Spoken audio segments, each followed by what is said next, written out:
Makers of Lore, thank you for joining me for the fourth installment of the Wilds of Eldraine story. This part of the story starts out with Kellen and Ruby. They've finally returned to Edgewall, and things in the city have gotten much worse. The wicked slumber has engulfed the entire place. Everywhere they looked, they saw people locked in eternal sleep. The entire city literally glowed from the sheer number of infected. Kellen and Ruby are both terrified, but display great courage picking their way through all the sleepers to arrive at Ruby and Peter's humble cabin. The smell of applewood and venison greeted them as they entered. Peter was preparing an enjoyable meal for them, and they discussed going after Hilda.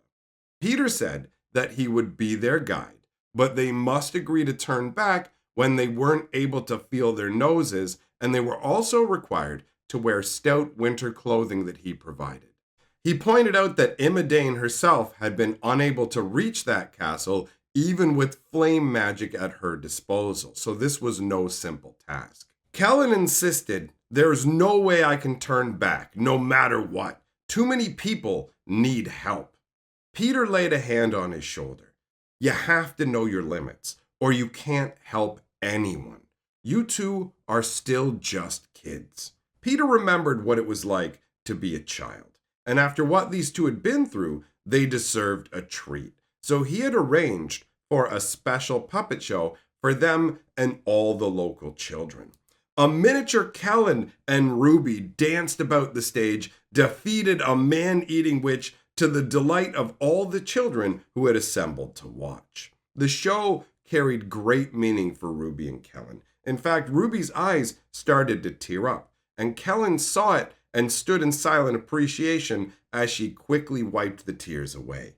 The two had been through a lot together, and both were heroes in their own right. Their destination, Loch Lomond, is a full week's journey from Edgewall.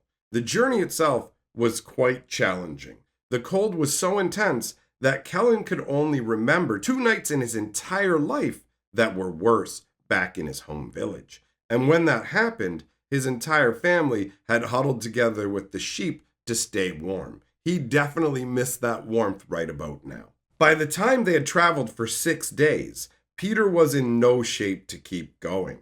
He hadn't recovered from his battle with the witch stalkers. He tried to soldier on, but Ruby insisted he stayed behind. But there was clear regret in her voice that made it obvious that she was unsure. Peter reluctantly accepted and wished them luck. In the distance lay the witch's ice castle.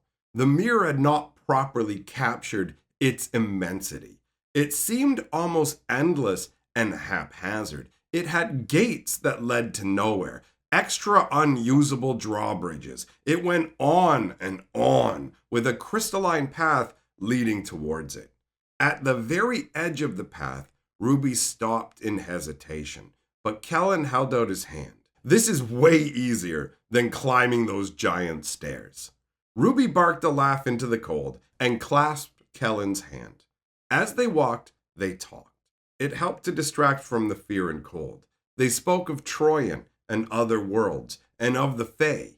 It was obvious to Ruby how much Kellen wanted to know more about them. Kellen's biggest fear was to be rejected by the Fae for being too human, the same way the boys in his village had rejected him.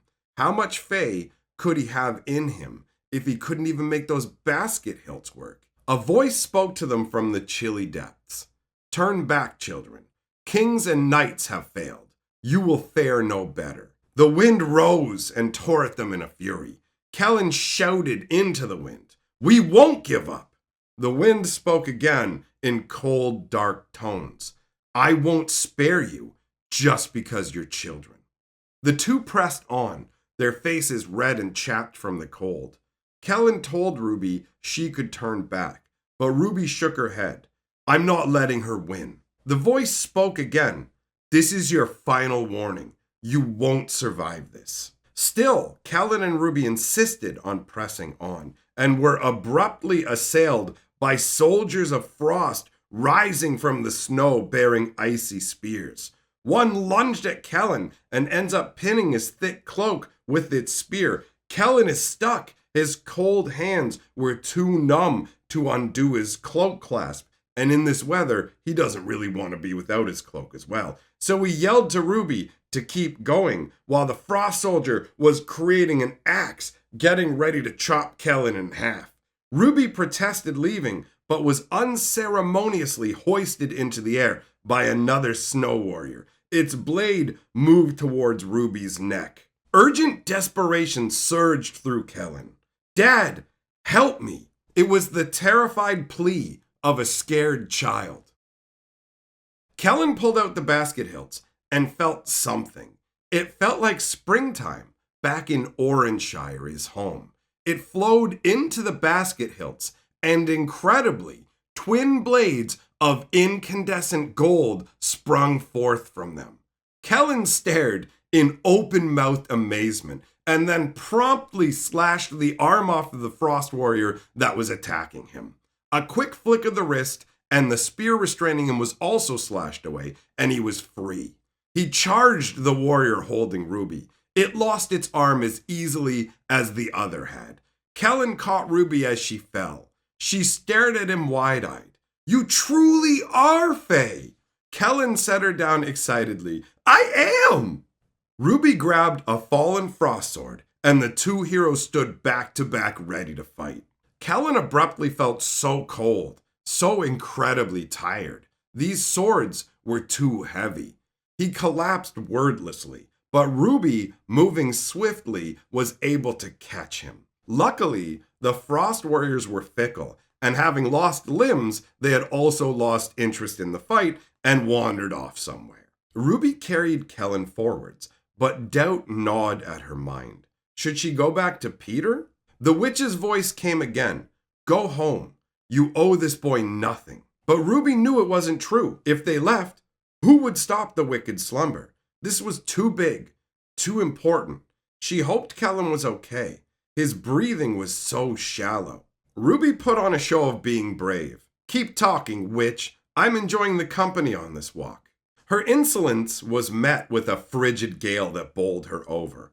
Impossibly, Ruby fought her way back to her feet against the draining cold. Something dawned on Ruby, and she yelled out, "You're lonely too.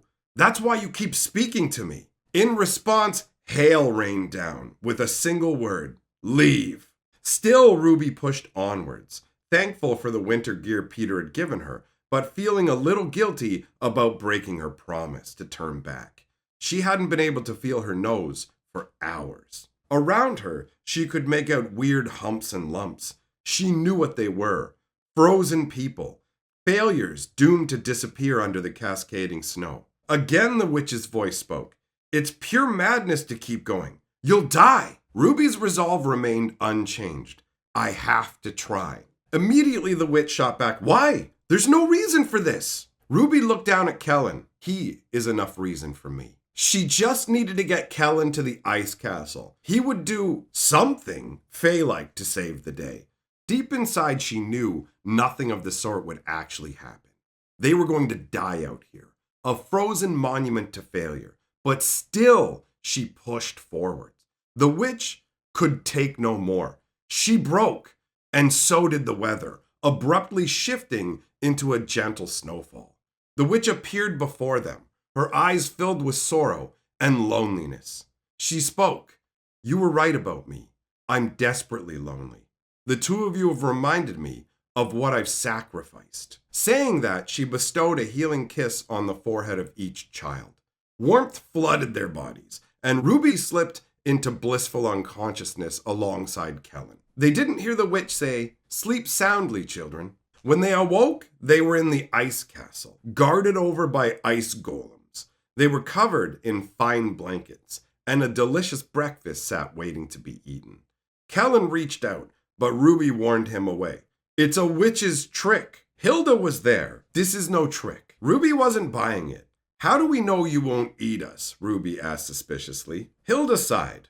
"I see you've met Agatha." Kellen blurted out, "I rammed her into her own cauldron." Hilda was untroubled by this. She had it coming. The other two craved power. I just wanted solitude. Kellen took the opportunity while Ruby was distracted to try some of the food. It would be rude not to. Besides, if the witch wanted them dead, she could have just let them freeze out there. As a sign of good faith, Hilda offered up her ice crown to be given to Lord Talion as a sign of her defeat. As soon as she removed it, the giant castle started to melt. Without the amplifying power of her crown, her ice magic was greatly diminished and wouldn't be able to sustain anything more than an ice cabin. Kellen complimented Hilda for relinquishing her power. He thought it quite brave of her, and that actually caused Ruby to relax somewhat. That wasn't everything Hilda had to offer them. She also had a warning for Kellen. Beware Lord Talion. He was involved in the creation of the Wicked Slumber. We needed his power. 3 witches would not suffice to create something so potent. Talion was the one who suggested that we do this and offered us boons if we would help save Eldraine. Once the Phyrexians were defeated, Ariette seized the opportunity to extend her dominance and bring as many people under her sway as she could. Kellen was stunned. I thought we were the good guys. Hilda said, You are. You're helping to remove the curse. I just want you to know what you're dealing with. Rage boiled inside of Kellen. He was furious. The Fae can't lie. He said 3 witches did this. He snatched up the ice crown and stormed towards the door. And just like at the cabin, it led to Talion's realm. Right before he went out the door, Ruby caught up to him and grabbed his hand. We go together. Kellen gave her a grateful smile and nodded, and they stepped forward into Lord Talion's realm. Talion was lounging on his throne. He started to greet them, but was interrupted by Kellen tossing the ice crown at his feet. You lied to me. Talion sat erect on his throne. Fae do not lie. It poisons the blood. Ruby cut in. You're using us. Talion looked at her disdainfully. What's wrong with being used for a noble goal? Kellen, for his part, started to cry. His world was unraveling. You said you knew my father. I do know your father, and you're every inch his son. Finish the quest, and I will tell you of him. 1 witch remains. Defeat Ariette and learn of your heritage. Or return to your simple village life. You decide. And that ends the 4th installment of the Wilds of Eldraine storyline. Tune in for the next episode tomorrow. Big thank you to the channel's patrons and channel members for supporting what we do here. If you love what we're doing with these videos, you can support us as well by joining the channel membership or the Patreon. Make sure to go watch some other videos on this channel, enjoy some more lore, and remember, my friends, lore is life.